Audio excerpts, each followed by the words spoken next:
Apa? Baiklah, seperti yang tadi sudah, terima kasih Pak Adi. Baiklah, seperti yang tadi sudah disampaikan, kita pada hari ini memasuki sesi yang kedua pada acara pelatihan ini. Jadi harapkan semuanya bisa mengikuti dengan baik sehingga tahapan selanjutnya juga bisa berjalan dan bisa dipahami sampai acara selesai.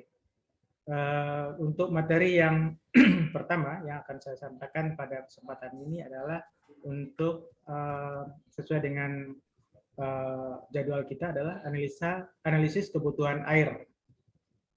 Analisis kebutuhan air di sini yang biasa kita gunakan dalam hal untuk sumber daya air, yang utama adalah untuk air bersih dan air irigasi. Air bersih ini umumnya adalah untuk kebutuhan rumah tangga, industri, dan juga kebutuhan lain, misalnya kebutuhan perkotaan dan sebagainya. Kemudian air irigasi yang cukup besar penggunaannya adalah irigasi sawah, kemudian kolam ikan. Ini mohon maaf, ini kolam ini artinya tambak ya, bukan kolam kolam kecil atau apa yang biasa untuk memelihara ikan di pekarangan, bukan seperti itu. Nah, untuk kebutuhan untuk dua kebutuhan ini biasanya kan kita menghitung berapa sih jumlah air yang dibutuhkan untuk air bersih maupun untuk irigasi, sehingga kita bisa merencanakan pengambilan air dan dihubungkan dengan ketersediaan air yang disampaikan pada materi kemarin.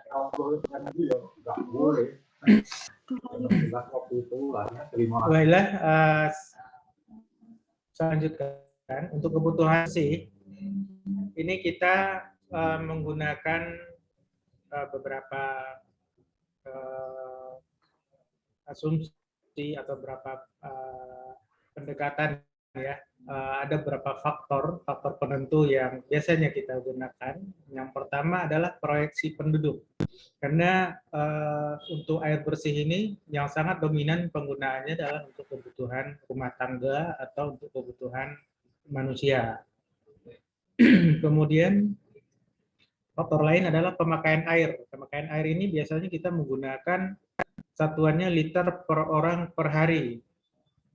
Kemudian ketersediaan air baik dari segi kualitas, kuantitas, dan kontinuitas. Nah, kualitas artinya adalah mutu dari air tersebut, jadi dia tidak mengandung bahan-bahan yang berbahaya baik dari segi fisik, kimia maupun dari segi bakteri.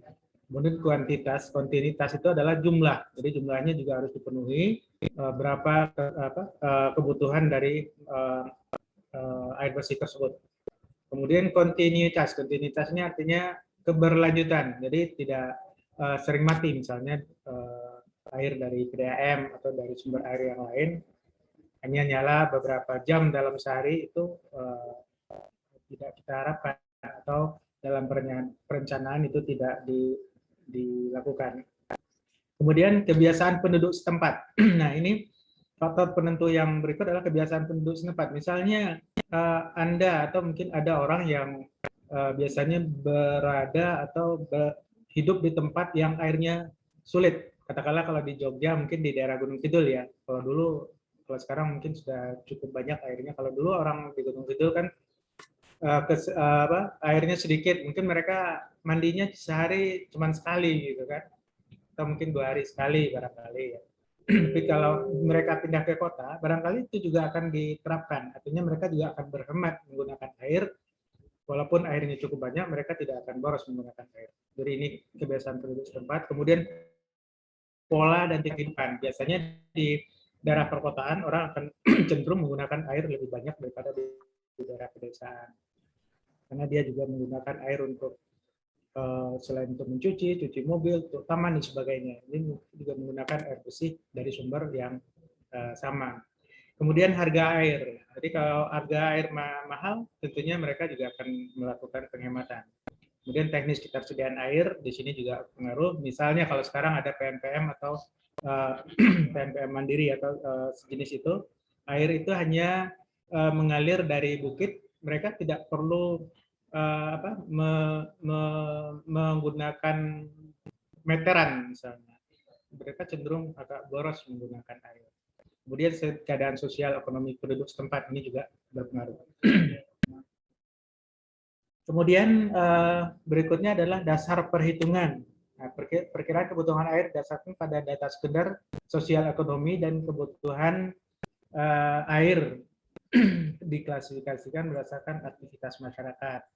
Ini kita bagi menjadi dua, domestik itu rumah tangga dan sosial, kemudian non domestik. Non domestik ini ada yang berupa komersial, misalnya pertokoan, ada yang perkotaan, kemudian fasilitas umum, industri, pelabuhan, dan lain-lain. Ini biasanya kita perhitungkan jumlahnya adalah 15% dari kebutuhan domestik di daerah tersebut.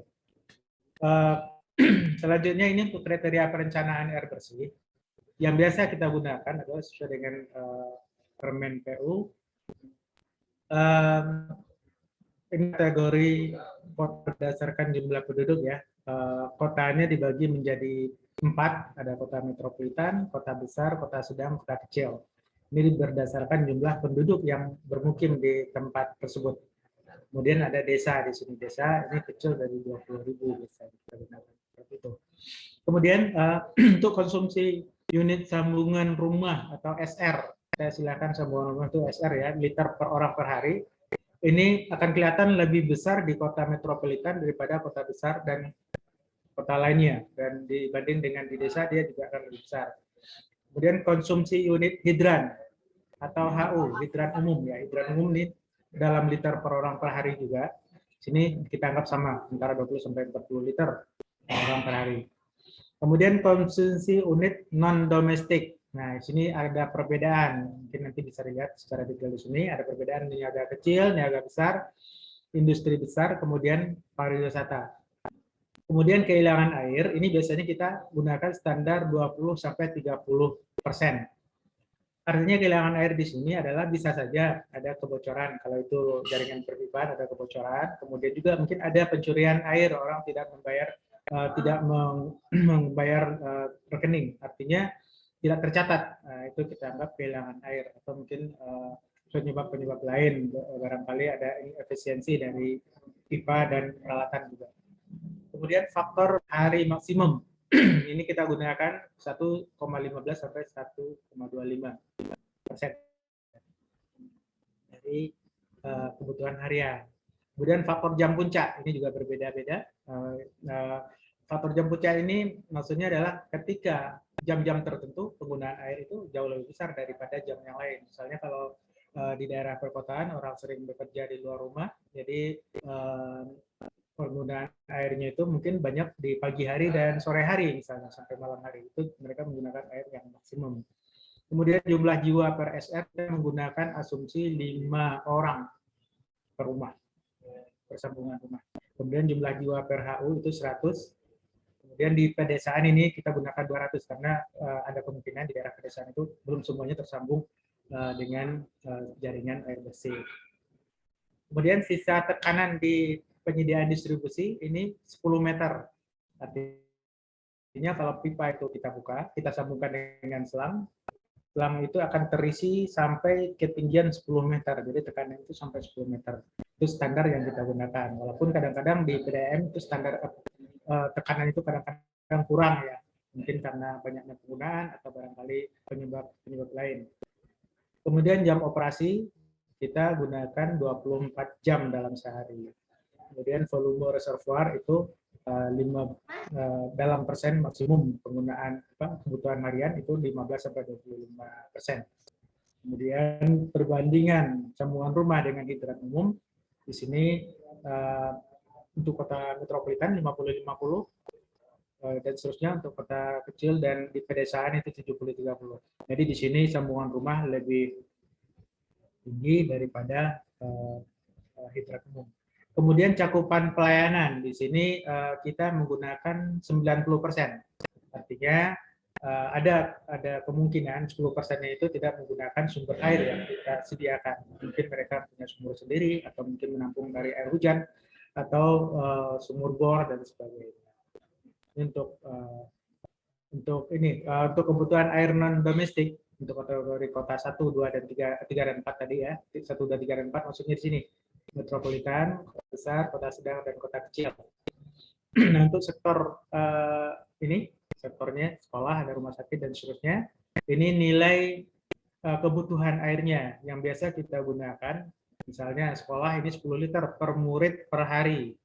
Dan seterusnya, ini untuk kawasan pariwisata itu 0,1 sampai 0,3 liter per detik per hektar.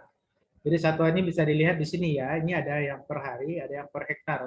Untuk kawasan biasanya menggunakan luasan hektar, jadi untuk kawasan industri 0,2 sampai 0,8 liter per detik per hektar. Itu kebutuhan air bersih yang harus kita sediakan. Kemudian kebutuhan air non-domestik untuk kategori 5 atau di pedesaan. Nah, ini kita menggunakan angka untuk sekolah ini 5 liter per murid per hari, dan seterusnya sampai komersial ini 10 liter per hari.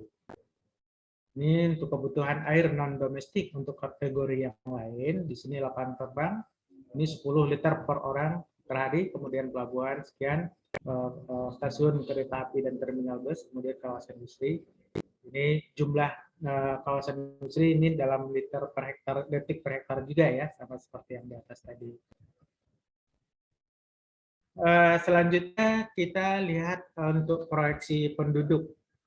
Proyeksi penduduk itu kita menggunakan biasanya datanya berupa data paling tidak 5 tahun ke belakang. Misalnya kalau sekarang tahun 2021, jadi tahun 2016, 2017, 18, 19, 20. Data itu harus kita miliki. Kita merencanakan menentukan tingkat pertumbuhan penduduk di suatu daerah berdasarkan minimal 5 tahun ke belakang itu ke depan ya. Itu kita udah punya. Maaf ke belakang, sorry. Kita udah punya datanya. Kita bisa memperkirakan berapa tingkat pertumbuhan penduduk dalam jiwa per tahun di lokasi tersebut. Jadi rumusnya adalah metode aritmatik di sini PN sama dengan P0 tambah A kali N. PN ini jumlah penduduk pada tahun yang kita proyeksikan. Kemudian P0 ini adalah jumlah penduduk pada awal tahun dasar. Misalnya tahun dasarnya sekarang, kita proyeksikan 5 tahun depan. Misalnya. Kemudian rata-rata pertambahan penduduk, ini A, ini rata-rata penduduk, ini N, kurun waktu proyeksi. Misalnya kita, ini N-nya, N yang ini ya, misalnya kita proyeksikan 5 tahun, berarti A kali 5, berarti 5 kali A ditambah dengan P0. Kemudian metode geometri ini juga biasa kita gunakan untuk memproyeksikan atau memperkirakan jumlah penduduk beberapa tahun yang akan datang. Rumusnya seperti ini, Pn sama dengan P0 dikalikan dengan 1 tambah R pangkat N. R ini adalah rata-rata pertambahan penduduk dalam persen, kemudian N ini adalah kurun waktu proyeksi.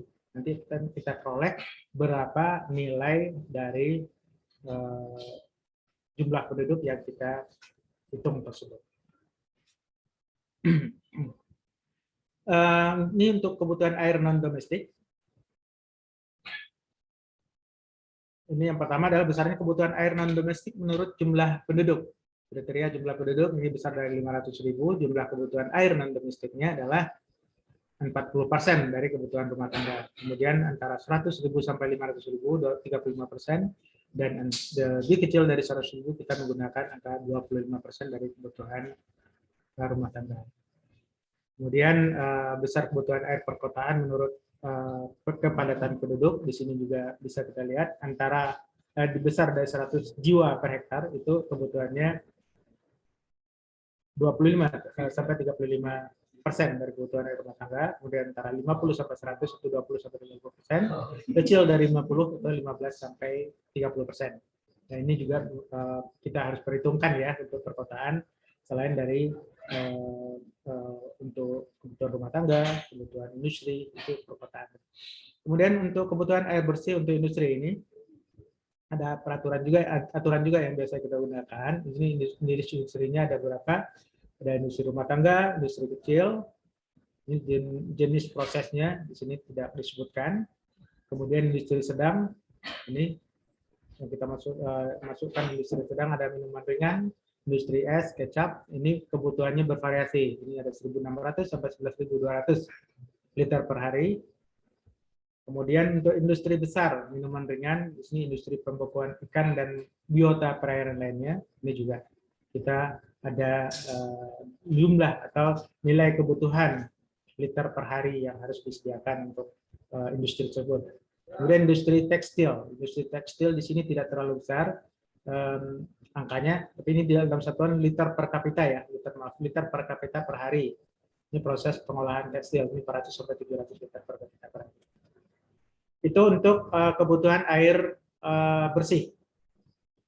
Nanti mungkin Pak Adi akan menyampaikan lebih detail berkaitan dengan keimbangan airnya ya dari kebutuhan air bersih tadi. Kita lanjutkan, yang kedua adalah kebutuhan air irigasi. Jadi di sini seperti tadi saya sebutkan, kita lebih cenderung untuk menyediakan air untuk sawah dan juga mungkin untuk kolam ikan ya. Karena yang lebih dominan sawah dan kolam ikan. Ada juga yang palawija juga ada. Kemudian peternakan juga ada, cuman peternakan biasanya sangat tergantung dari jenis ternak yang kita layani, kemudian juga umur ternaknya juga sangat menentukan, di samping juga kapasitas dari ternak tersebut. Jadi di sini kita lebih cenderung ke pertanian yang tadi saya sebutkan. Di sini kita ada kebutuhan air bersih untuk sawah, untuk padi, kita istilahkan dengan NFR.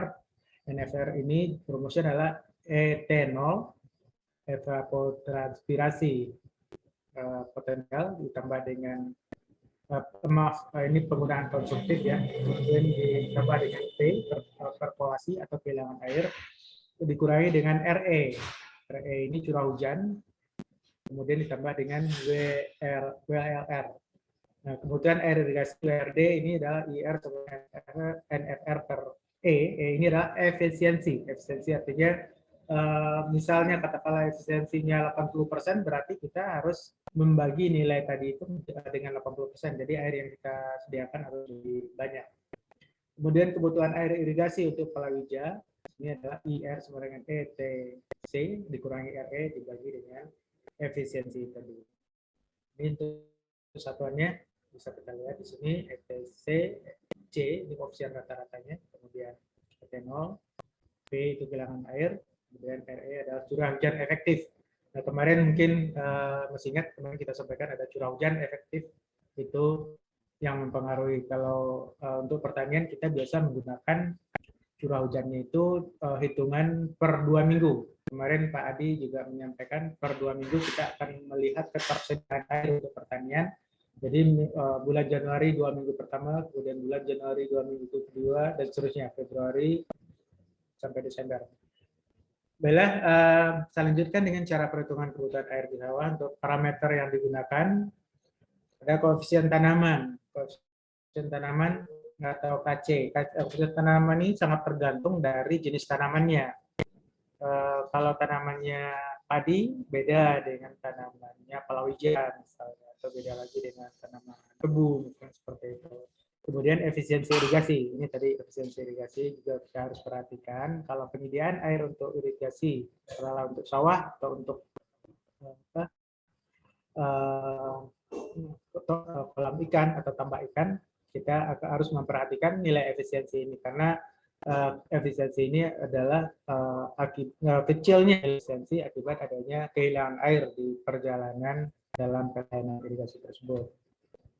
Selanjutnya faktor-faktor yang berpengaruh. Ada beberapa faktor yang berpengaruh. Yang pertama adalah cara penyiapan lahan, kemudian kebutuhan air untuk tanaman atau consumptive use, kemudian perkolasi dan rembesan, kemudian penggantian lapisan air, dan terakhir adalah curah hujan efektif. Ini akan berpengaruh terhadap nilai kebutuhan air di sawah. Ini untuk kebutuhan air untuk penyiapan lahan, kita menggunakan rumus seperti ini, metode Van de Groof, dan setelah itu IR square M kali E pangkat K, khususnya di sini, ini K, ini M, ini N0. Nah, ini kita gunakan sebagai cara perhitungan kebutuhan air untuk penyiapan lahan. Jadi IR ini adalah kebutuhan air untuk penyiapan lahan. Kemudian kebutuhan air untuk tanaman. Ini selama pertumbuhan tanaman. ETC sebenarnya KC kali ET 0. Nah, di sini KC tadi yang saya sebutkan, kalau ini padi, biasanya tanaman padi itu di tahap awal itu membutuhkan air sehingga koefisiennya cukup tinggi. Lama-kelamaan dia akan berkurang, koefisiennya berkurang sampai 0.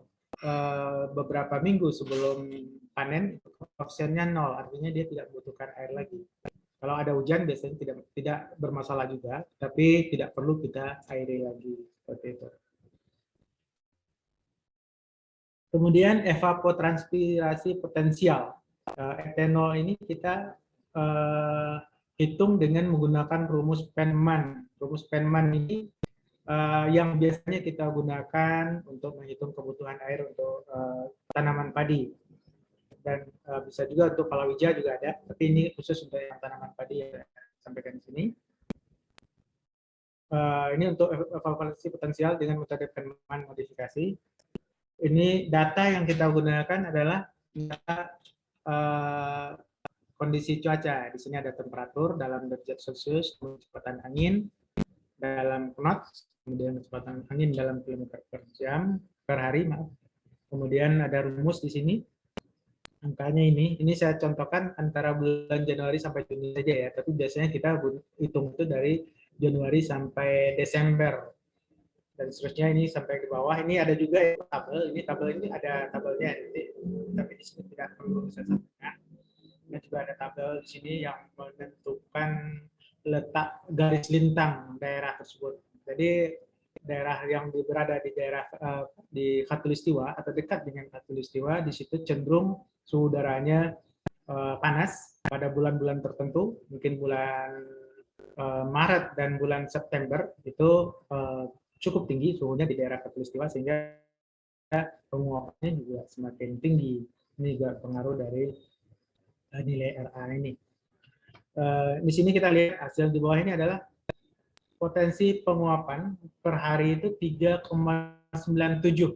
pada bulan Januari. Februari itu 4,12, Maret 3,65 dan seterusnya. Per bulan itu sekian. Jadi kita menggunakan angka ini untuk menentukan berapa air yang harus kita alirkan ke daerah atau ke areal yang kita miliki. Misalnya areal sawah sekian hektar yang ditanam pada bulan Februari minggu pertama, kita bisa hitung berapa kebutuhan airnya, kemudian berapa hujannya. Ya, hujan itu merupakan pengurangan dari kebutuhan air di lahan.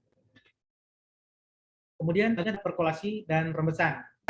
Perkolasi dan rembesan soal air dia ada di sawah atau di lahan, dia itu kan merembes ke samping ya. Merembes ke samping itu ada beberapa faktor yang menentukan. Yang pertama adalah tekstur tanah, kemudian permeabilitas tanah, kemudian tebal lapisan tanah, dan juga letak permukaan air tanah. Kalau tekstur tanahnya itu berupa tanah yang misalnya tanah lempung gitu kan, dia lebih padat, tidak porositasnya rendah sehingga air yang ada di saluran atau di sawah itu bisa bertahan lama di areal kita. Kemudian permeabilitas tanah. Nah, untuk tanah butiran-butiran yang kasar seperti pasir itu permeabilitasnya tinggi sehingga sangat mudah untuk meloloskan air.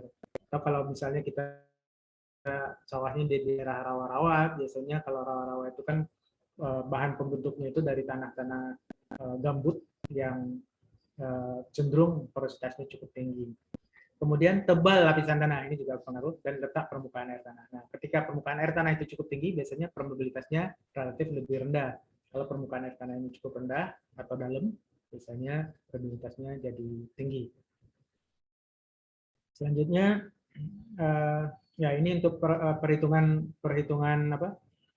asumsi, kita bisa gunakan perkolasi itu nilainya 2 mm per hari dikalikan dengan luas areal yang ada. Kemudian penggantian lapis air. Nah, penggantian lapisan air itu di sawah itu ada namanya penggantian lapisan air yang harus kita lakukan. Jadi penggantian itu setinggi 50 mm atau 5 cm, 5 cm atau 3,3 mm per hari. Ini dilakukan sebanyak 2 kali selama masa pertumbuhan padi. Yang pertama adalah 15 hari setelah transplantasi, 15 hari setelah kita menanam, ya. Istilah transplantasi itu adalah menanam padi, memindahkan dari tempat pembenihan ke sawah, itu istilahnya transplantasi. Jadi 15 hari setelah transplantasi, kemudian 30 hari setelah padi berumur 2 bulan. Selama 30 hari setelah padi berumur 2 bulan. Nah, ini untuk penggantian lapisan air. Selanjutnya curah hujan efektif, yang tadi juga sudah saya sampaikan di depan. Ini adalah curah hujan yang dihitung per setengah bulan yang dapat digunakan tanaman dan langsung mempengaruhi pemberian air di sawah. Curah hujan efektif dihitung berdasarkan data curah hujan harian dengan panjang minimal data 10 tahun di DAS yang bersangkutan. Data dianalisa untuk keandalan 80% atau tingkat kegagalan 20%. Kalau untuk air minum tadi kita gunakan keandalan 90%, kalau air irigasi 80%. Kemudian untuk air efisiensi irigasi, tadi sempat disinggung bahwa kehilangan air di saluran tersier itu sebesar 20%. Kita menggunakan asumsi ini untuk dimanapun saluran tersiernya, ya, mungkin di Jawa, luar Jawa juga kita menggunakan angka ini. Kemudian kehilangan air di saluran sekunder itu 10%. Dan kehilangan air di saluran primer itu 10%. Nah, kalau kita gabungkan, maka efisiensi di saluran tersier itu 0,8 karena kehilangannya 0,2 atau 20%. Kemudian di saluran sekunder saja itu 0,9 ya karena kehilangan airnya 10%. Nah, kalau kita mengambil air dan menghitung kebutuhan air di saluran sekunder, kita harus menghitung juga kehilangan air di saluran tersier. Jadi harus kita kalikan, kita bagi dengan E, efisiensi 0,72. Selanjutnya di saluran primer, efisiensi hanya 90% atau kehilangan 10%. Kita kalikan 0,72 kali 0,9, 0,65. Berarti kebutuhan air di lahan, katakanlah mungkin kebutuhan airnya 100 liter per detik misalnya, kebutuhan air di lahan setelah kita hitung tadi ya, koefisien tanaman dan sebagainya. Maka kebutuhan tadi kita bagi dengan 0,65. Itulah kita yang harus kita ambil di bendung atau di yang harus mengalir di saluran primer. Jadi dibagi dengan 0,65 itu berarti makin besar ya nilainya, semakin besar, sehingga air yang mengalir di saluran sekunder, di saluran tersier dan masuk ke lahan itu jumlahnya sesuai dengan yang kita harapkan. Kemudian selanjutnya adalah kebutuhan air irigasi di kolam ikan. Ini ada dibagi dua jenis. Yang pertama kolam biasa, kemudian kolam air deras. Untuk kolam biasa ini kita menggunakan perhitungan seperti ini ya. Pengisian kolam yang sudah selesai dibuat sebaiknya tidak lebih dari 10 hari. Ini yang biasanya kita gunakan sebagai standar. Yang terbaik adalah antara 2 sampai 4 hari kolam itu sudah terisi penuh. Katakanlah kolam yang ada itu luasnya 1 hektar atau 10.000 meter. Dan ketinggian air rata-rata itu 1 meter, berarti kita harus mengairi atau memberikan air sebanyak 10.000 meter kubik. Apabila pengisian air berlangsung selama 2-4 hari, maka kebutuhan air pengisian adalah 60-30 liter per detik. Kemudian untuk mengganti air yang hilang dibutuhkan aliran air secara terus-menerus sebesar 10-15 liter per detik per hektar. Di sini airnya itu kebutuhannya 10-15 liter per detik per hektar. Kalau sawah kita perkirakan hanya 1,1 liter per detik per hektar, kalau kolam ikan sampai 10 kali lipatnya. Kemudian kolam air deras, di sini jauh lebih banyak yang dibutuhkan daripada kolam biasa tadi. Jadi kebutuhan air adalah untuk mengisi kolam sekaligus mempertahankan muka airnya. Disebabkan kepadatan ikan yang tinggi, yaitu 20 kg ikan per meter kubik air, maka diperlukan aliran air yang cepat, yaitu dengan debit 100 liter per detik untuk 100 meter persegi kolam. Atau paling tidak air harus sudah diganti semua dalam waktu 10 menit. Nah, ini juga harus kita perhitungkan. Nah, ini untuk kebutuhan air kolam ikan. Tadi juga sudah untuk kebutuhan air irigasi sawah. Materi dari saya cukup itu dulu, nanti akan dilanjutkan oleh Pak Adi untuk materi selanjutnya. Terima kasih Pak Adi, bisa dilanjutkan untuk materi selanjutnya Pak. Oke, terima kasih Pak Ahmed. atas waktunya. Teman-teman mahasiswa, jadi tadi sudah dijelaskan sama Pak Medrizal, dan di sistem e-learning Jana Badra juga sudah diupload materinya, sehingga tolong kalian bisa membaca lebih seksama di sana, dan barangkali ada yang nanti mau ditanyakan, itu nanti saya bisa minta tolong Jana Badra untuk bisa memfasilitasi ya. Jadi nanti bisa ada tanya jawab di luar forum ini, jadi lebih longgar waktunya. Tapi bukan di Zoom maksudnya, tapi tanya jawab tertulis ya. Jadi nanti bisa kita kasih jawaban.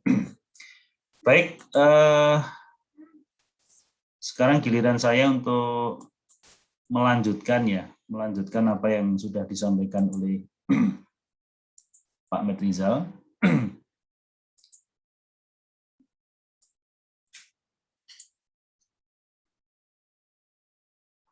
Jadi pada sesi kali ini saya akan menjelaskan mengenai neraca air. Neraca itu diartikan dengan timbangan gitu ya. Jadi membandingkan antara dua hal. Apa yang dibandingkan? Yang dibandingkan adalah kebutuhan air dan ketersediaan air. Kalau kebutuhannya lebih besar daripada ketersediaannya, maka kita katakan terjadi defisit air. Defisit air. Nah, sebaliknya ketika kondisinya ketersediaannya jauh lebih besar, maka kita katakan kondisi itu adalah surplus air. Mohon maaf, anunya bisa dilihat ya, paparannya ya? Bisa, Pak. Bisa, Pak. Bisa kelihatan. Oke, jadi saya ulangi sedikit yang kemarin mengenai satuan wilayah, karena kemarin saya jelaskan bahwa untuk menghitung imbangan atau neraca air, yang harus kita sepakati bersama adalah wilayahnya. Ketersediaan di mana dan kebutuhan di mana itu harus dalam satu wilayah yang sama persis. Kalau tidak, berarti dua hal itu tidak bisa dibandingkan. Nah, wilayah itu bisa jadi suatu das atau satu wilayah daerah layanan air. Nah, pada kesempatan kali ini saya akan coba langsung ke contoh saja ya, ke contoh agar nanti lebih jelas. Ada prinsip yang kemarin saya ulang-ulang, ini tetap harus dipenuhi. Ya.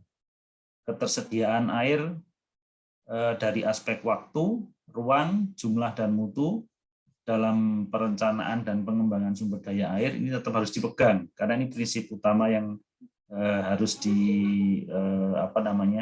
dipenuhi dalam perencanaan sumber daya air. Baik, jadi kita akan coba langsung ke studi kasus saja, ya, studi kasus.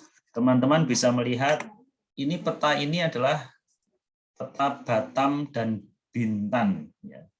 Yang ini adalah Batam, ya. Kemudian yang sebelah kanan ini Bintan, Pulau Bintan. Ini ada di Kepulauan Riau ya, di Kepri, di sebelah selatannya Singapura. Nah, kita yang Bintan kita abaikan. Teman-teman hanya perhatikan saja yang Batam. Batam ini terdiri dari, atau kita biasa klasifikasikan itu ada mainland. Jadi pulau utamanya adalah ini, mainlandnya. Ya. Mainlandnya ini, kemudian yang lain, ini ada pulau Rempang, ada pulau Galang, ada pulau Galang Baru, ada pulau Bulang. Ini adalah pulau-pulau yang kita sebut dengan hinterland. Ya, kalau yang tadi ini mainlandnya, yang lain adalah hinterland.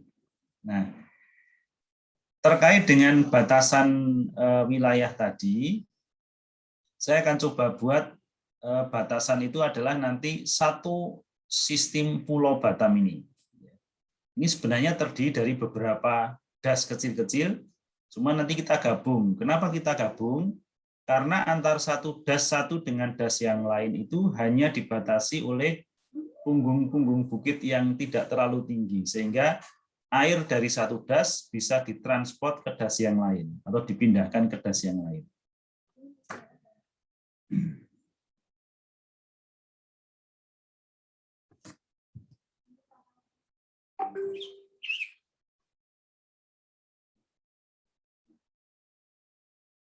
Oke,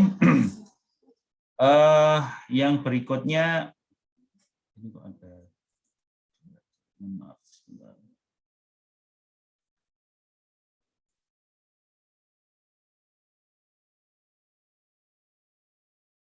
teman-teman yang mencorek-corek mohon bisa dihapus dulu.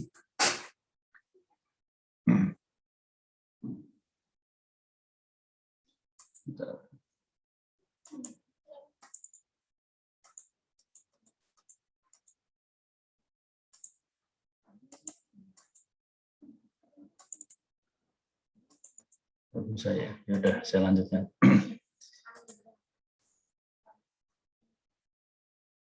Oke, jadi di Batam itu kondisinya agak spesifik, ya, agak spesifik. Kenapa? Karena di Batam itu tidak ada sumber air, seperti mata air atau sungai yang airnya selalu mengalir, itu enggak ada. Nah, kemudian sumber airnya apa? Sumber air satu-satunya di Batam itu adalah waduk. Dan waduknya itu berada di bagian hilir atau di tepi-tepi laut. Jadi waduknya itu jangan dibayangkan di daerah pegunungan, bukan. Daerahnya itu semuanya ada di dekat laut atau kita kenal dengan estuary dam. Ya. Jadi dam atau waduk bendungan yang ada di daerah hilir. Nah, ini ada beberapa waduk utama yang menjadi sumber air di Batam. Contohnya ada ini, gambar Siladi. Ini waduk Siladi. Kemudian yang kedua ada Seharapan. Kemudian ada Duriangkang. Nah, Duriangkang yang paling besar. Kemudian ada waduk Nongsa, ada waduk Muka Kuning. Jadi ada 1, 2, 3, 4, 5. 5 waduk ini yang sekarang sudah secara efektif digunakan sebagai sumber air baku, sumber air minum. Adapun yang satu, ini waduk Tembesi, ini saat ini sudah jadi tetapi belum bisa dimanfaatkan. Karena kualitas airnya masih belum memenuhi kriteria yang ada. Ya. Jadi sekarang teman-teman bisa membayangkan bahwa di Batam, di tempat yang akan kita akan hitung neraca airnya, itu tidak punya sumber lain kecuali waduk. Nah, tabel ini menunjukkan volume dan kapasitas waduk tersebut.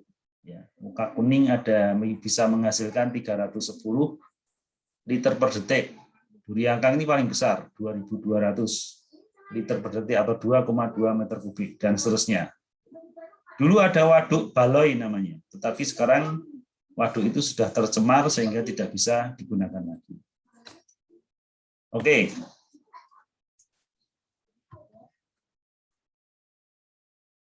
Sebentar, ini kok macet ya. Saya ulang dulu.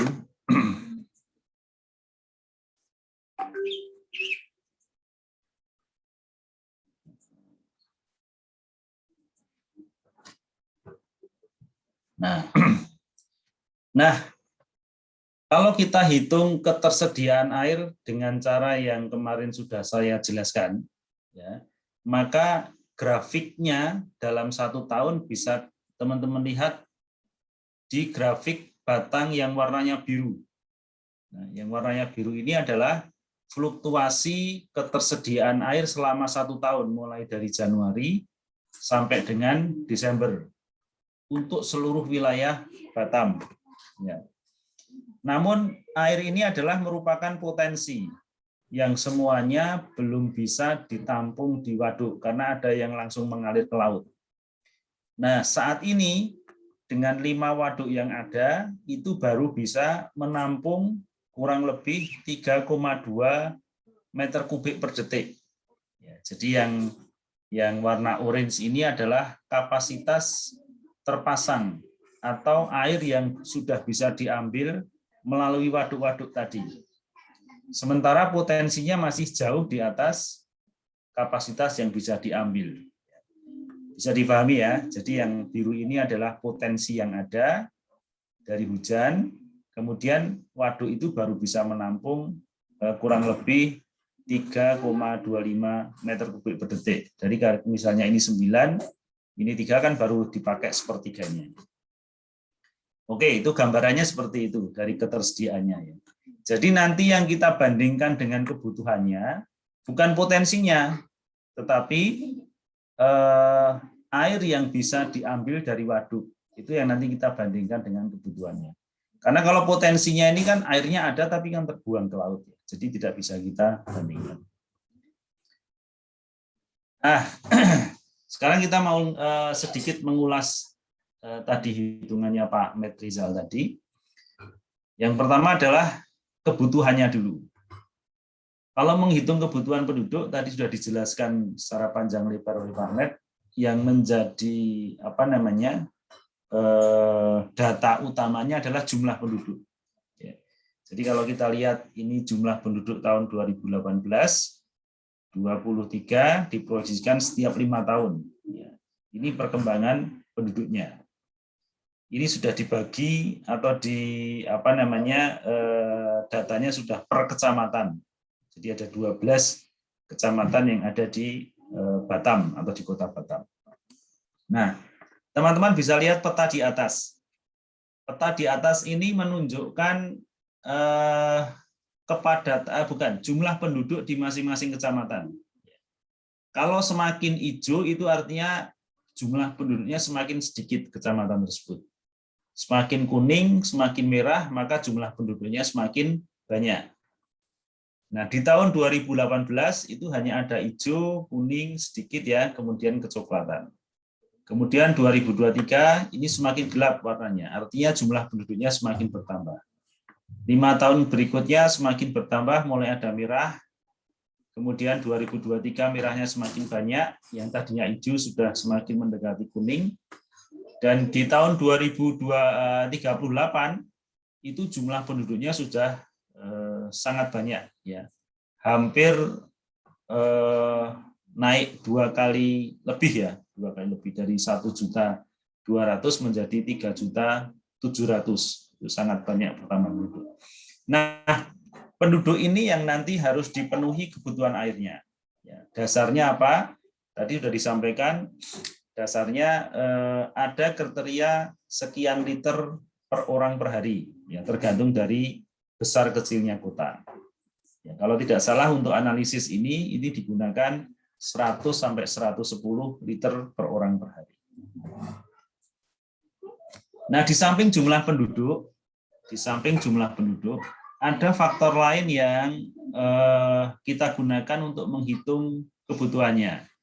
Kalau tadi oleh Pak Metrizal sudah dijelaskan dengan prosentase, ya.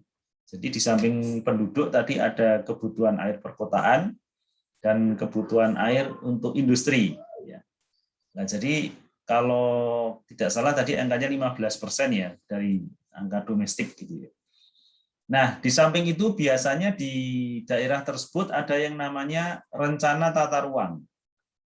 Nah, di rencana tata ruang tersebut ada kawasan-kawasan baru yang membutuhkan suplai air nantinya, yang itu tidak bisa tercover dari prosentase yang ada. Contohnya pembangunan kawasan industri baru, kawasan pariwisata baru, ya, yang itu kebutuhan airnya sudah cukup banyak. Nah, itu sehingga di samping dari jumlah penduduk dan prosentase jumlah penduduk, itu juga bisa ditambah dari luasan rencana kawasan industri ataukah kawasan-kawasan lain. Karena kalau di Batam ini banyak pengembangan kawasan industri. Itu ya kira-kira. Nah, kemudian untuk memproyeksikan kebutuhan ke depan, jadi ke depan 5 tahun ke depan pertumbuhannya seperti apa ya? Nah, itu untuk domestik bisa menggunakan pertumbuhan jumlah penduduk. Tetapi untuk perkotaan Jadi ini tingkat pertumbuhan sektor sekunder menjadi acuan pertumbuhan kebutuhan air untuk industri. Nah, sedangkan tingkat pertumbuhan sektor tersier itu menjadi acuan pertumbuhan kebutuhan air untuk perkotaan. Kalau teman-teman melihat data di BBS, itu ada yang data mengenai PDRB. Ya. Jadi pendapatan rasional domestik rasional bruto. Itu ada sektor primer, ada sektor sekunder, dan ada sektor tersier. Primer itu biasanya terkait dengan sumber daya alam, ya, entah itu pertambangan, entah itu pertanian, entah itu perkebunan. Jadi mengambil langsung dari sumber daya alam itu masuk sektor primer. Tapi kalau sudah diolah di industri itu masuk sektor sekunder. Dan kalau itu termasuk di dalam jasa itu masuk sektor tersier. Nah, nanti untuk menghitung pertumbuhannya kebutuhan air, kalau itu terkait dengan perkotaan, itu kita menggunakan sektor tersier. Jadi misalnya di Batam ini 6,7%. Sedangkan untuk industri, pertumbuhan kebutuhan airnya 7,7%. Sementara untuk penduduk, itu tergantung dari tingkat pertumbuhan penduduk yang ada di daerah tersebut. Nah, gitu ya kira-kira ya. Ini tadi sudah dijelaskan oleh Pak Menteri Rizal mengenai kriteria perencanaan air bersih, standar-standar yang digunakan untuk menghitung kebutuhan tadi. Nah, dari hitungan tadi, dari hitungan kebutuhan air, ini adalah kebutuhan air per kecamatan. Ya, ini ada kecamatan Belakang Padang, kecamatan Bulang, sampai dengan kecamatan Bengkong. Untuk yang biru itu adalah kebutuhan air domestik. Kemudian untuk yang hijau itu adalah kebutuhan air perkotaan, dan yang kuning itu adalah kebutuhan air industri. Jadi ini akumulasinya. Kalau kita lihat di sini berarti untuk yang Sagulung ini secara akumulasi kebutuhan airnya paling banyak, ya. Diikuti oleh Batam Kota, kemudian ini ada Sekupang, ada Batu Aji, kemudian Bengkong, kemudian Lubuk Baja, dan Sebeduk. Nah, ini memang daerah-daerah di pusat perkotaan atau di mainland tadi ya. Jadi kebutuhan airnya cukup banyak. Nah, kemudian, nah ini kita sudah mulai membandingkan teman-teman. Ya. Jadi tadi kan di depan sudah saya jelaskan mengenai ketersediaan air yang ada di Batam, ya, baik potensinya ataupun yang bisa diambil melalui waduk-waduk tadi, atau kita sebut dengan supply, ya, real supply atau supply existing. Nah, ini kita bisa lihat yang tadi biru itu adalah fluktuasi potensi air yang ada di Batam. Ya, sepanjang tahun mulai dari Januari sampai dengan Desember. Mohon maaf ini angkanya ini harusnya 1212 ya, ini mohon maaf salah. Nah, kemudian yang garis warna kuning ini adalah air yang diambil dari waduk. Tadi sudah saya sampaikan di depan ya. Nah, ini adalah merupakan ketersediaan dari aspek potensi dan dari aspek real supply-nya. Nah, sekarang kita bandingkan dengan kebutuhannya. Kebutuhannya adalah grafik bar yang berwarna ungu ini ya. Mohon maaf, yang berwarna abu-abu ini ya. Berwarna abu-abu. Jadi, kalau kita lihat ini kan hampir sama antara supply yang bisa diambilkan dari waduk dengan kebutuhannya ya. Sekalipun sebenarnya ada selisih ya, ada selisih atau kekurangan sekitar 100 liter per detik atau 0,1. Jadi kebutuhannya masih lebih tinggi daripada supply yang bisa diambilkan dari waduk. Nah, ini yang kita namakan dengan neraca tadi, membandingkan antara kebutuhan dengan ketersediaan yang ada, dengan supply yang ada. Tapi perbandingan itu sekali lagi bukan antara kebutuhan dengan potensi, tapi antara kebutuhan dengan real supply atau supply existing yang ada. Karena kalau potensi kan ini sebenarnya airnya ini kan selisih, ini kan air yang terbuang ya. Jadi kita nggak bisa perhitungkan. Nah, ini kondisi existing. Ya, kondisi existing itu adalah kondisi ketika perencanaan di tahun 2018. Nah, kemudian tadi kebutuhan air yang saya sampaikan per kecamatan itu kita akumulasi, kita jumlahkan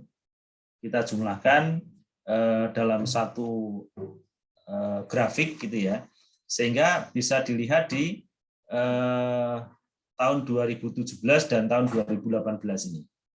Ini adalah gabungan seluruh Batam. Contohnya 2018 ini seluruh Batam itu membutuhkan untuk domestik 2,63, untuk perkotaan 0,64, kemudian untuk industri 0,48 meter kubik per detik, ya.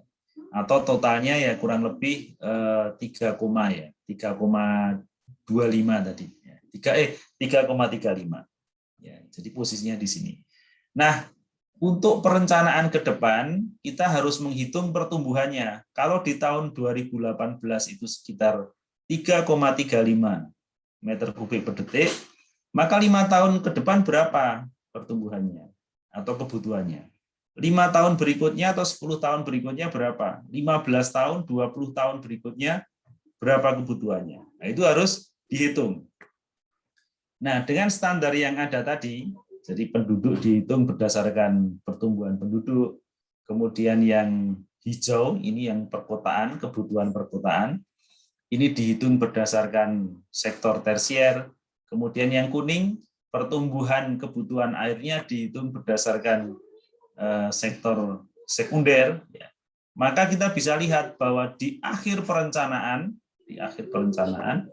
maka kebutuhan airnya itu hampir 11 meter kubik per detik, ya, untuk seluruh kota Batam.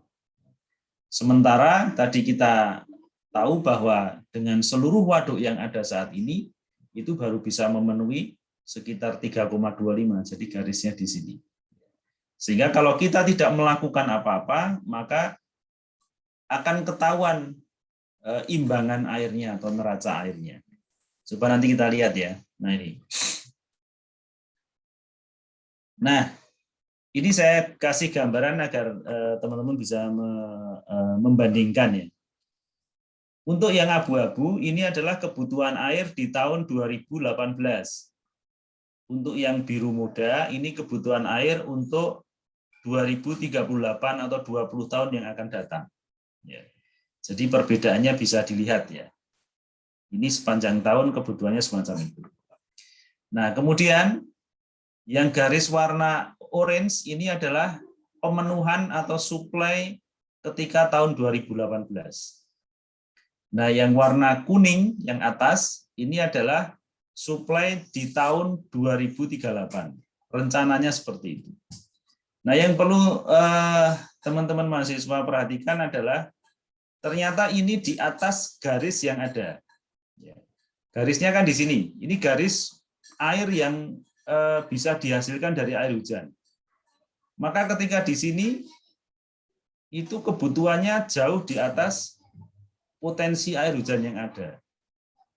Nah, ini nanti bagaimana caranya itu di belakang akan kita beritahu cara pengembangannya. Ya. Tapi dari grafik ini teman-teman sudah bisa melihat bagaimana kondisi kebutuhan dan kondisi suplai yang ada saat ini dan kondisi suplai yang seharusnya dipenuhi ketika kondisi di 20 tahun yang akan datang.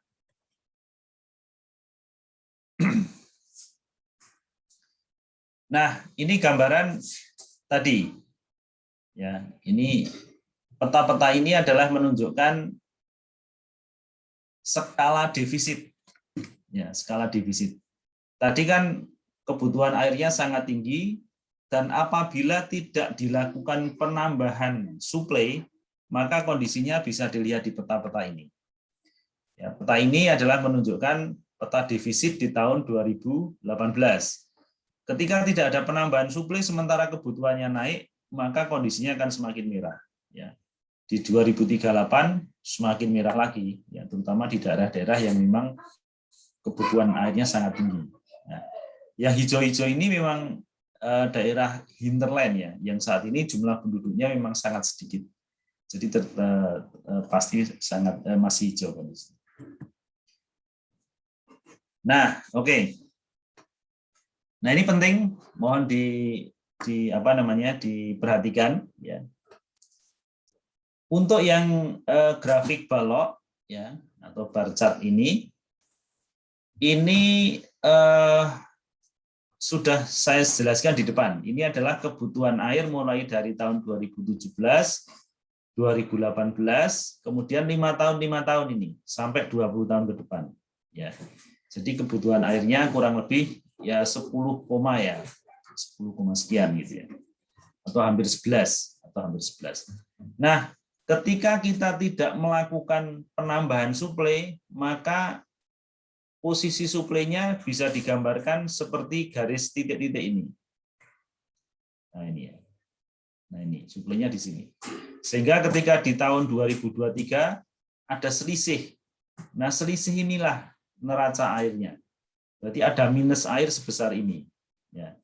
Kemudian di 2028 ada minus air lagi sebesar ini. Ya. Kalau ini misalnya di garis ini, ya berarti sekitar 3,31. Ya. Jadi 3 kubik per detik atau 3.000 liter per detik. Itu cukup besar ya kekurangannya.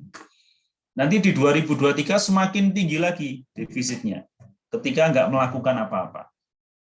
Nah, sehingga perlu ada upaya untuk penambahan. Penambahannya dengan cara apa? Dengan cara membangun waduk-waduk baru yang lain. Ya. Sehingga ini di bawah ini adalah penambahan waduk. Ya. Jadi misalnya di sini di tahun 2023 perlu ada tampungan-tampungan baru. Ya, ini ada waduk Segong ini baru, Sitem Besi ini baru, ya. Kemudian Rempang juga baru, Busung ini juga baru. Nah, penambahan-penambahan ini nanti bisa meningkatkan suplai airnya. Peningkatan suplai air itu bisa dilihat dari garis yang berwarna merah. Ya.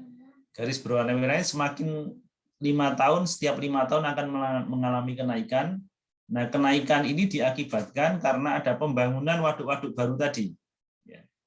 Waduk baru tadi bisa meningkatkan suplai sehingga sekalipun ada peningkatan kebutuhan air, baik untuk sektor domestik maupun industri maupun perkotaan, tapi kalau sumber airnya ditambah, suplainya bisa tetap mengikuti sehingga tidak akan terjadi defisit air atau kekurangan air. Nah, kira-kira gitu ya, logikanya ya. Jadi logikanya kita menghitung dulu kebutuhannya untuk saat ini, kemudian kita menghitung juga suplai yang bisa kita sediakan saat ini, kemudian kita bandingkan.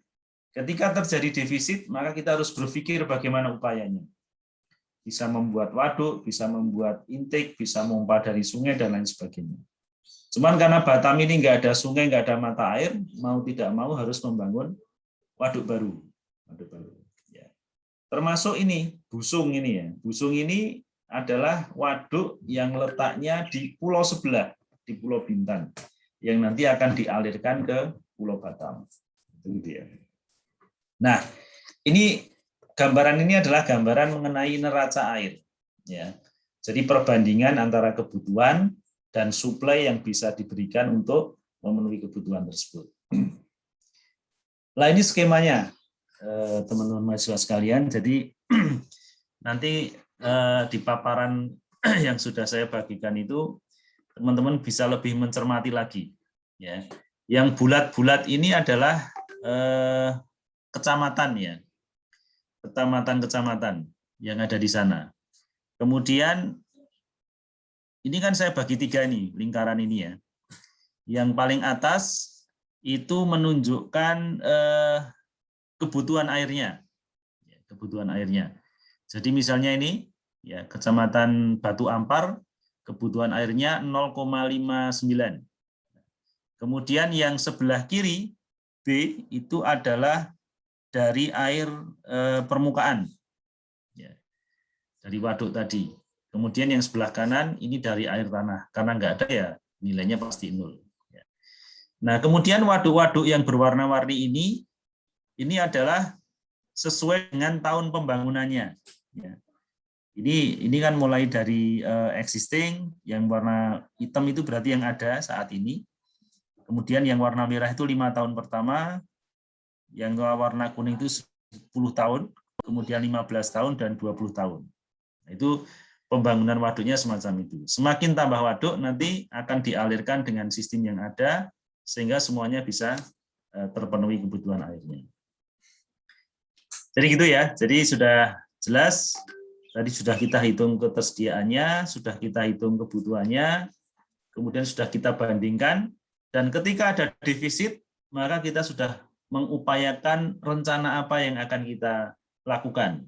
Dalam hal ini adalah membangun tampungan-tampungan air baru atau waduk-waduk baru untuk memenuhi kebutuhan air yang ada sampai 20 tahun yang akan datang. Nah, itu teman-teman yang bisa kita sampaikan, sehingga dukungan JIS dalam analisis neraca air itu apa?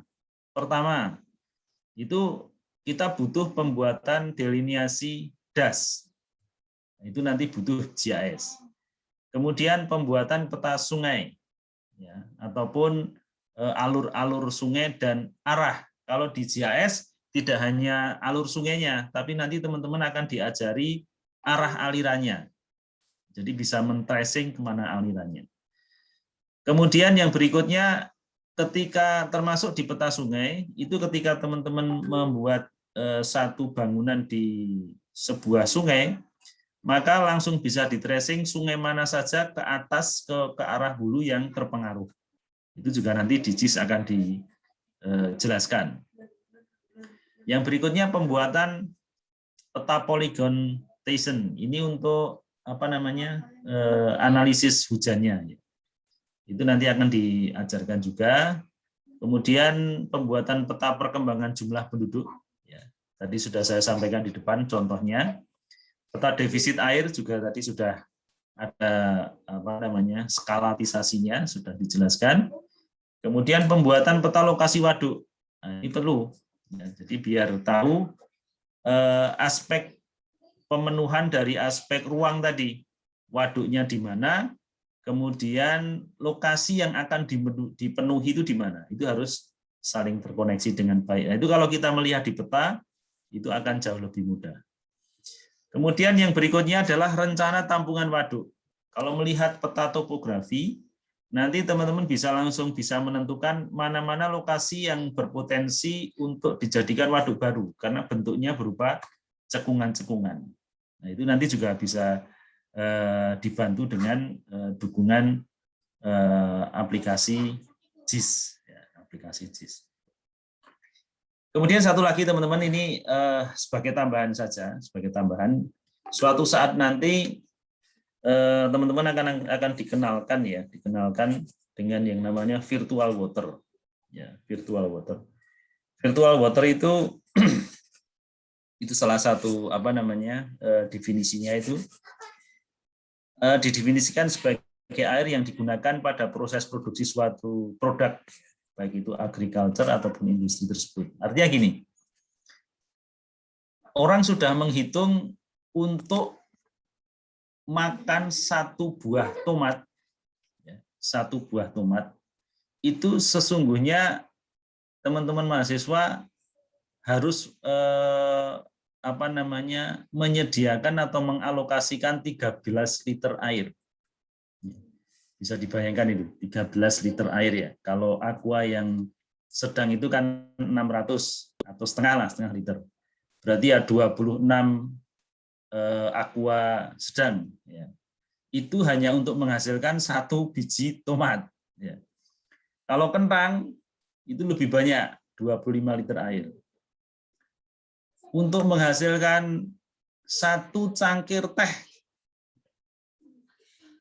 itu teman-teman harus menginvestasikan 35 liter air. Karena mulai dari nanam tehnya, kemudian pengolahannya, sampai dengan tersaji 1 cangkir teh itu dibutuhkan 35 liter air. Nah, ini yang suka ngopi.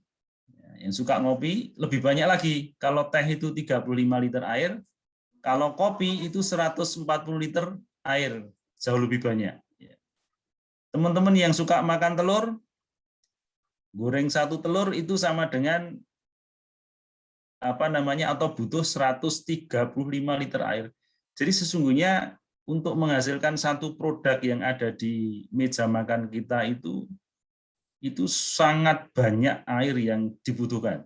Nah, oleh karena itu, ya, ketika teman-teman mau misalnya makan kurma gitu ya, kurma atau buah-buah yang tidak ada di tempat kita, ya, itu kan atau produk-produk yang tidak ada di tempat kita, itu kan produksinya kan tidak di sini, produksinya kan di tempat lain.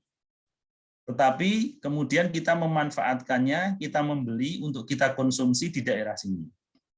Nah, secara tidak langsung sebenarnya kita sedang memanfaatkan air yang ada di sana kan. Untuk memproduksi barang-barang tadi kan butuh air. Nah, tetapi kita tidak perlu mendatangkan air ke sini. Tapi kita cukup membeli barang yang sesungguhnya barang itu untuk menghasilkan barang itu kan perlu air sejumlah tertentu. Nah, sehingga ini dikatakan sebagai virtual water. Nah, sehingga nanti itu ada perhitungan-perhitungan tertentu dan ada strategi perdagangan tertentu ya, di mana suatu daerah yang mungkin keterbatasan air, tapi dia punya sumber daya alam yang lain, dia bisa membeli produk-produk agriculture ataupun industri, ya, sekalipun dia tidak punya air. Nah, ini nanti hal-hal baru lain ya, hal-hal lain yang nanti akan ke depan adik-adik mahasiswa akan lebih mempelajari secara detail ya. Ini hanya pancingan untuk lebih bisa memahami mengenai hal baru ya, ini virtual water ini. Saya kira itu teman-teman mahasiswa paparan yang bisa saya sampaikan. Sekali lagi seperti kemarin, jadi nanti setelah ini ada sesi tanya jawab, nanti bisa lewat chat saja ya, nanti satu pertanyaan langsung bisa kami tanggapi, apakah saya atau apakah Ahmad Rizal. Itu teman-teman yang bisa saya sampaikan. Assalamualaikum warahmatullahi wabarakatuh. Silakan kalau ada yang mau bertanya. Waalaikumsalam. Ini kok malam ini sedikit sekali ya pesertanya ya? Ya, 27 orang saja, Pak. Kemarin ada 30-an. Ya. Kemarin 37 kayaknya. Iya, Pak.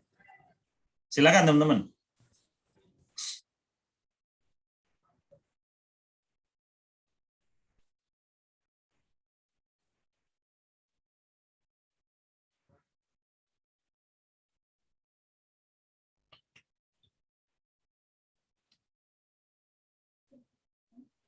Atau Pak Medrizal ada hal-hal yang mau disampaikan untuk ditambahkan sebagai pengkayaan teman-teman?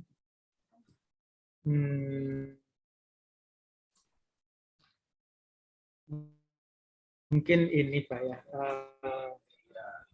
Saya sangat ini ya sebenarnya agak tertarik juga dengan istilah panen air Pak Adi. Ya. Mungkin sebagai tambahan aja ya. Kita kalau di Jogja itu ada komunitasnya, komunitas Banyu Bening, nah seperti itu misalnya, dia tuh memperkenalkan teknologi panen air tadi. Jadi sekarang mungkin beberapa tahun terakhir ini sudah banyak peneliti maupun penduduk komunitas-komunitas tadi, bahkan industri juga yang menggunakan air hujan untuk air bersih. Memang tadinya agak sulit untuk memulai itu atau memperkenalkan itu kepada masyarakat ya, pada warga, karena anggapan orang air hujan itu kotor. Nah, ini mungkin juga kaitannya dengan imbangan air tadi, Pak Adi, ya, karena yang kita bahas tadi kan cenderung sebetulnya adalah air yang harus disediakan oleh harus di apa dengan teknologi tertentu air tersebut bisa dialirkan ke penduduk atau ke konsumen seperti itu. Sementara ada air yang lebih ya mungkin dari segi kualitas yang masih tanda petik ya barangkali karena itu relatif lebih baik, tetapi mungkin pada kondisi tertentu barangkali ada pada saat kebakaran hutan misalnya air tersebut mengandung zat asam dan itu mungkin kurang bagus ya untuk digunakan. Tapi secara umum itu cukup bagus. Jadi mudah-mudahan ini juga hanya sekilas saja saya sampaikan dan sekiranya nanti ada kesempatan ya mungkin ada seminar atau apa mungkin adik-adik bisa ikut lagi, teman-teman bisa ikut di acara itu sehingga kita bisa mendalami lagi ya. Kalau di UGM itu ada di UGM itu Pak Agus ya, Pak Agus Mariono, Pak Dr. Agus Mariono, dan teman-teman atau dosen-dosen di D3 UGM banyak yang memanfaatkan itu atau mengkampanyekan istilahnya ya, mengkampanyekan penggunaan air hujan sebagai air bersih. Mungkin itu saya kira Pak Adi tambahan sekilas untuk menambah informasi saja. Terima kasih. Ya, terima kasih Pak Med Rizal. Jadi memang untuk menambah apa namanya kebutuhan tadi ya menambah ketersediaan ya suplai air khususnya untuk air minum itu memang di beberapa tempat ada yang menggunakan sistem dua Pak Med sekarang yang kita kenal, pertama panen air hujan, yang kedua panen air atmosferik gitu ya. Jadi kita pasang jaring-jaring kemudian nanti embunnya itu akan tertangkap di situ. Nah, kemudian nanti airnya bisa kita tampung gitu. Kemarin saya lihat ada acara Zoom yang menjelaskan mengenai panen air atmosferik tadi. Itu menarik ya. Tapi kalau dari segi jumlah masih banyak air hujan, ya. Masih banyak air hujan. Baik, itu ada pertanyaan dari teman mahasiswa. Mas Eslan ya. Sebentar, saya copy dulu untuk arsip pertanyaan. Mas Eslan. Ya. Mas Eslan ini menanyakan, semoga saya tidak salah menangkap maksud dari pertanyaan. Jadi kalau di Batam itu kan sumber airnya hanya berasal dari waduk, dan waduk itu juga hanya berasal dari air hujan, gitu ya. Nah sementara air hujan itu kan tidak sepanjang waktu ya, artinya kan tidak sepanjang waktu, sementara kita sangat tergantung dari air hujan tersebut. Ya, baik. Jadi kalau di daerah kepulauan itu kita lihat tadi fluktuasi ketersediaan air atau hujan itu tidak sama dengan di daerah pulau-pulau besar seperti Jawa. Ya. Kalau Jawa itu kan sudah kelihatan polanya ya Pak Medrizal ya. Jadi di bulan Januari itu hujannya banyak, kemudian semakin menurun, puncak paling sedikit itu ada di bulan Agustus, September, Oktober, kemudian nanti naik lagi. Itu kan polanya kalau di daerah kepulauan yang seperti di Pulau Jawa, pulau besar itu kan seperti itu. Tapi kalau di daerah kepulauan nggak seperti itu. Di kepulauan itu hujannya bisa sewaktu-waktu ya. Itu kalau kita lihat kan sepanjang tahun kan hampir merata. Dan sebenarnya potensinya besar. Ya, artinya curah hujannya tinggi. Hanya saja karena kepulauannya itu kecil, jadi dasnya juga kecil. Nah, untuk itu tadi kan sudah saya jelaskan mengenai kebutuhannya. Nah, kebutuhannya sudah kita jelaskan, ketemu kebutuhannya. Contohnya misalnya 3 kubik per detik untuk seluruh kebutuhan. Nah, kemudian kita hitung volume waduknya itu berapa. Ya. Atau kita harus membangun waduk sebesar apa agar bisa memenuhi kebutuhan air sepanjang tahun. Sekalipun nggak ada hujan, itu tetap harus terpenuhi. Ya, kan gitu ya. Yang paling mudah itu ada rumus sederhana ya, ada rumus sederhana. Itu volume waduk dalam juta meter kubik dibagi 15.000. Itu akan ketemu kubikasi kebutuhan untuk air yang di daerah itu ya, daerah situ. Jadi misalnya kita nanti butuh 3.000 liter ya tadi ya, 3.000 liter. Ya tinggal 3.000 liter dikalikan 15.000. 3 kali 15 kan 75. Berarti butuh 75 juta meter kubik. Tapi itu kan bisa dibagi tidak hanya satu waduk, ya, tapi beberapa waduk. Karena kalau di daerah kepulauan cari waduk yang luasannya cukup luas itu sulit, ya, karena kan arealnya kan tidak seperti di daerah Jawa.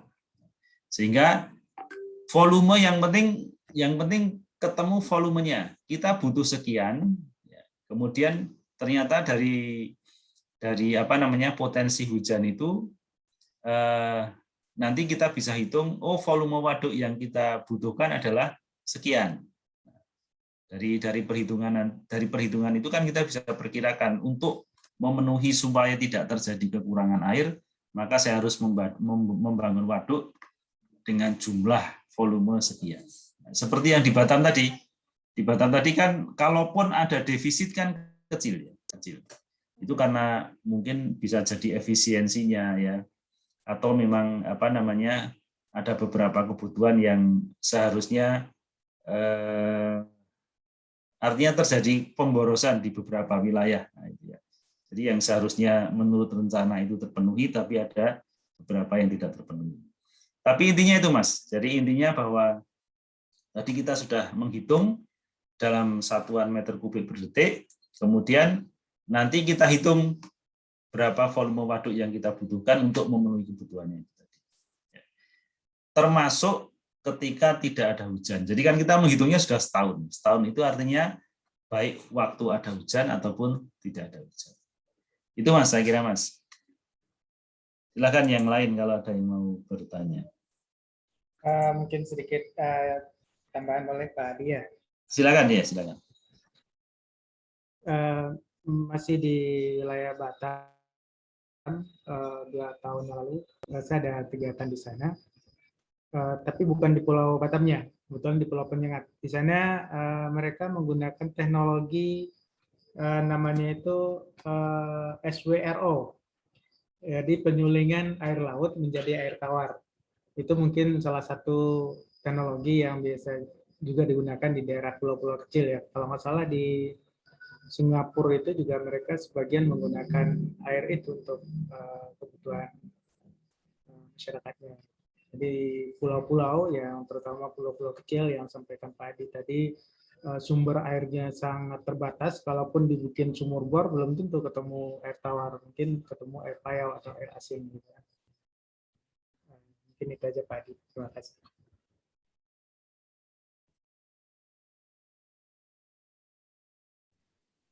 Masih mute, Pak? Mohon maaf. Ya. Silakan ada yang tanya lagi.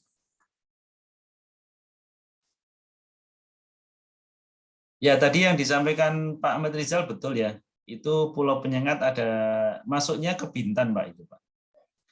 Masuknya ke Bintan. Bintan, Pak. Ya, itu ada pulau kecil tapi justru itu jadi pusat kerajaannya di situ. Iya. Ya, sehingga ada dikembangkan SWRO atau sea water ya, river osmosis. Jadi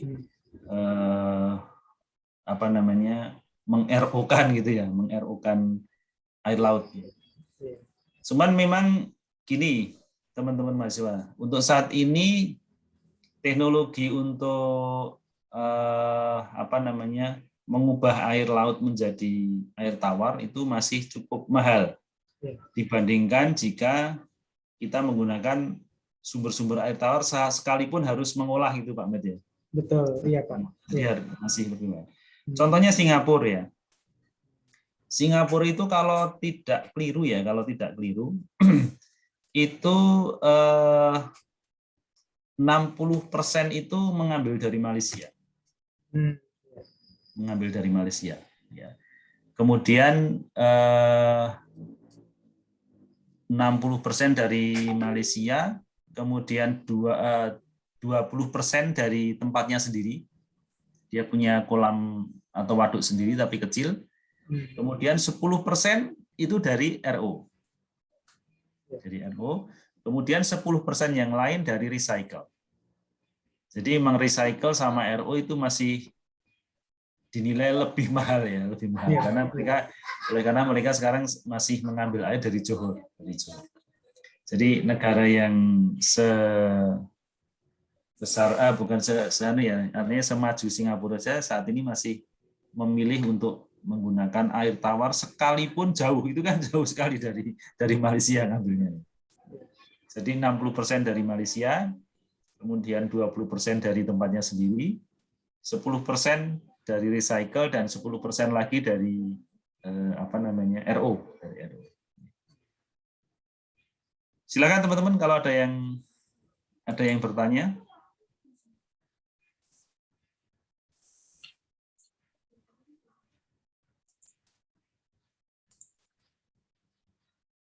Saya kira ini sudah tidak ada yang bertanya Pak Med Rizal. Ya Pak Adi. Sebagai closing, silakan Pak Med kalau ada yang mau disampaikan. Mungkin sedikit saja ya. Tadi juga di akhir pantaian Pak Adi juga disebutkan bahwa untuk mengkonsumsi satu buah tomat saja tadi itu membutuhkan air yang cukup banyak. Jadi alangkah baiknya kita harus bijak dalam menggunakan air. Walaupun mungkin kita katakanlah mampu ya dalam hal barangkali kita berlangganan PDAM misalnya, kita mampu membayar lebih banyak, tapi ya berarti kita harus boleh boros. Jadi kita juga harus berhemat air. Efisiensi itu perlu. Di pertanian juga demikian. Yang saya sampaikan tadi adalah pertanian tradisional ya. Sekarang sudah ada pertanian dengan metode SRI atau SRI, itu lebih hemat air. Bahkan katanya di negara lain, kalau nggak salah di Jepang, itu mereka juga menggunakan tanaman padi dengan lebih efisien lagi penggunaan air. Di teknologi berkembang terus, kita harus mengupayakan efisien mungkin sumber daya yang ada, baik itu sumber daya alam maupun sumber daya manusia. Itu saja Pak Adi, terima kasih. Ya baik, terima kasih Pak Med Rizal. Sekali lagi teman-teman, ini untuk yang hari pertama dan kedua, itu penjelasan mengenai sumber daya air. Mungkin nanti di sesi yang berikutnya, minggu depan, itu teman-teman bisa ngecek materi-materi yang sudah kami sampaikan, atau juga materi yang akan disampaikan oleh tim pengajar yang lain, sehingga nanti lebih aktif dalam berinteraksi untuk memberikan pertanyaan atau tanggapan. Sehingga kami bisa menilai, ini kan saya jadi bingung, apakah ini terlalu paham sampai tidak ada yang ditanyakan, atau malah sebaliknya. Saya masih. Ini ada pertanyaan satu Pak Adi. Belum. Ya silakan. Nah ini, ya gitu loh. Jadi sebentar. Data yang perlu kita ketahui tahapan awal apa saja ya Pak? Oh ya.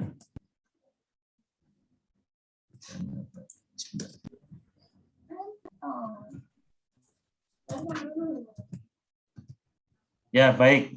Jadi untuk kebun ini tadi sebenarnya kita kan sederhana. Saya coba sederhanakan ya. Sebenarnya kita kan hanya ingin menghitung imbangan air. Imbangan itu sama dengan neraca. Neraca itu kan timbangan. Apakah itu berlebih atau surplus, ataukah defisit, kurang. Kan itu aja sebenarnya. Nah, yang kita bandingkan apa? Yang kita bandingkan adalah kebutuhan dan ketersediaan. Ketersediaan sudah jelas. Yang mau kita bandingkan itu bukan potensi air yang dari hujan, tetapi air yang bisa kita ambil dari sungai ya, atau dari waduk, yang bisa kita olah, yang bisa kita distribusikan ke penduduk dan lain sebagainya. Itu kebutuhan. Ketersediaan atau supply. Nah, kemudian itu otomatis kan data yang dibutuhkan apa? Ya kayak kemarin yang saya sampaikan, data hujan pertama. Kita peroleh dari mana? Kalau di tempat kita ya biasanya dari Balai Besar Wilayah Sungai itu ada, ya. Atau dari Dinas Pengairan Kabupaten atau Provinsi itu juga ada ya, data hujan. Atau data aliran sungai yang ada di AWLR itu juga ada di Balai Wilayah Sungai. Kalau di Jogja itu ada di Janti itu ya, di Janti itu. Atau kalau yang di provinsi itu ada di kantor di Bumijo itu. Itu sumber-sumber datanya itu. Ada data hujan atau data catatan debit sungai. Itu untuk yang ketersediaan airnya. Nah, kemudian kebutuhan airnya apa? Kebutuhan airnya tadi sudah disampaikan, data yang paling pokok itu penduduk. Dari mana datanya? Yang paling gampang ya dari BPS, itu paling gampang. BPS itu ada jumlah penduduk per kecamatan ada per desa ada, termasuk tingkat pertumbuhannya juga sudah ada. Kenapa kita perlu tingkat pertumbuhan? Karena untuk menghitung proyeksi ke depan. Nah, kemudian selain penduduk apa? Selain penduduk untuk menghitung kebutuhan industri dan perkotaan, sementara nanti bisa digunakan metode yang disampaikan Pak Med, prosentase. Bisa 15%, ada yang mengambil 12% dan lain sebagainya, ya itu tergantung dari asumsi kita. Nah, kemudian kalau irigasi dari mana? Irigasi datanya adalah luasan. Luasan sama pola tanam. Ya, tadi kan Pak Med juga sudah menjelaskan, ada luasannya, ada pola tanamnya. Karena nanti pola tanam itu kebutuhan air irigasi di awal, di tengah, atau menjelang panen itu beda. Jadi yang penting ada luasan irigasinya. Kemudian ada efisiensinya. Efisiensinya itu kan data-data itu ada di PU ada, di pertanian juga ada. Nah, itu Mas yang terkait dengan data ya. Data hujan harus ada, data klimatologi harus ada, data aliran sungai harus ada, kemudian tadi data penduduk, kemudian data luas sawah ya, termasuk efisiensi. Itu bisa dilihat dari kondisi bangunannya ya. Itu biasanya di PU juga sudah ada. Itu Mas, mungkin Pak Med bisa menambahkan Pak Med.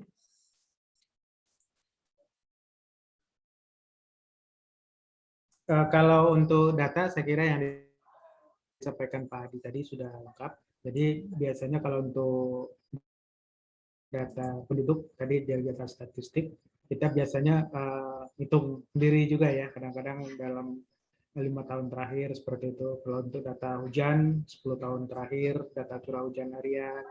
Terus untuk data sungai biasanya kalau untuk yang berkaitan dengan data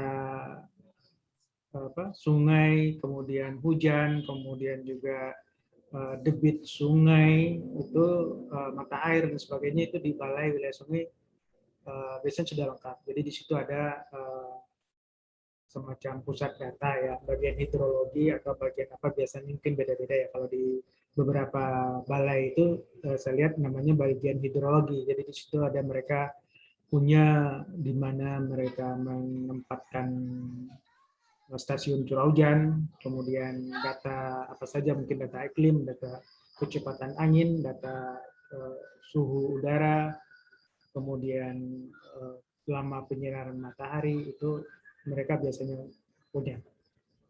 Untuk data-data lengkap berkaitan dengan sumber daya air mungkin lebih akurat dan lebih lengkap kalau di balai. Memang itu data penduduk, kemudian data perekonomian dan lain-lain itu ya kita dapatkan di instansi yang lain.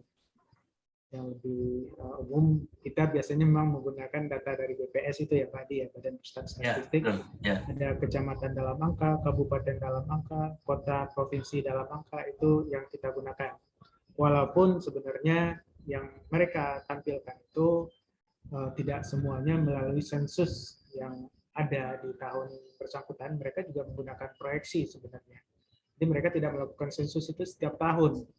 Untuk tahun depan, tahun berikutnya, mungkin mereka sudah punya perakiraan jumlah penduduk, perakiraan lain-lainnya itu mereka punya. Terutama untuk penduduknya, itu kira-kira seperti itu.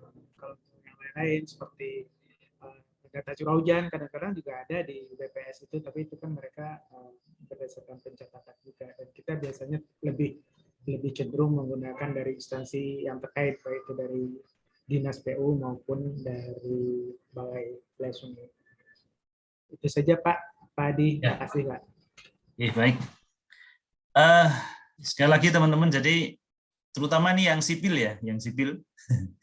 Sipil itu saya lihat yang paling banyak penggemarnya itu kan struktur itu ya.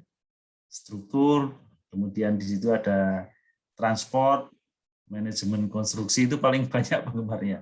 Sementara untuk sumber daya air itu kayaknya paling sedikit ya.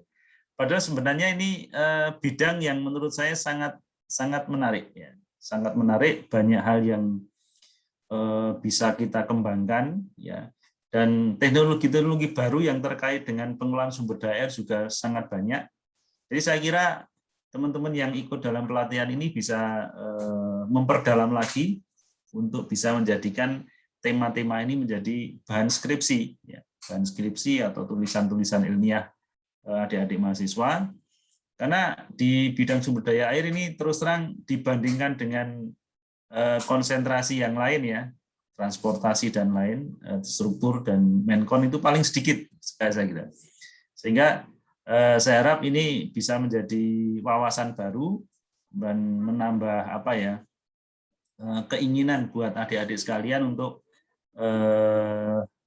mempelajari di luar yang sudah ada ya. Artinya di luar kebiasaan teman-teman di sipil itu yang sudah ada.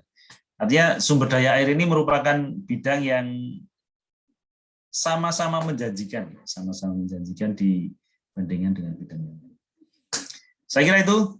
Terima kasih Pak Med Rizal atas waktunya dan teman-teman mahasiswa yang sudah ikut gabung. Ini mohon kalau ada yang kenal dengan teman-teman lain yang belum ikut gabung bisa dikasih tahu ya, supaya nanti tidak ketinggalan materi yang mau kita ajarkan. Karena tadi di uji kompetensi itu kan kemampuan adik-adik mahasiswa semua akan dilihat. Ya. Jadi tingkat pemahaman untuk menyerap apa yang sudah kita sampaikan, nanti kita akan lihat dari tugas dan uji kompetensi. Terima kasih sekali lagi atas waktunya. Mohon maaf apabila ada yang kurang berkenan dari apa yang kami sampaikan. Kita tutup dengan doa. Berdoa mulai. Cukup. Assalamualaikum warahmatullahi wabarakatuh. Waalaikumsalam warahmatullahi wabarakatuh. Waalaikumsalam warahmatullahi wabarakatuh.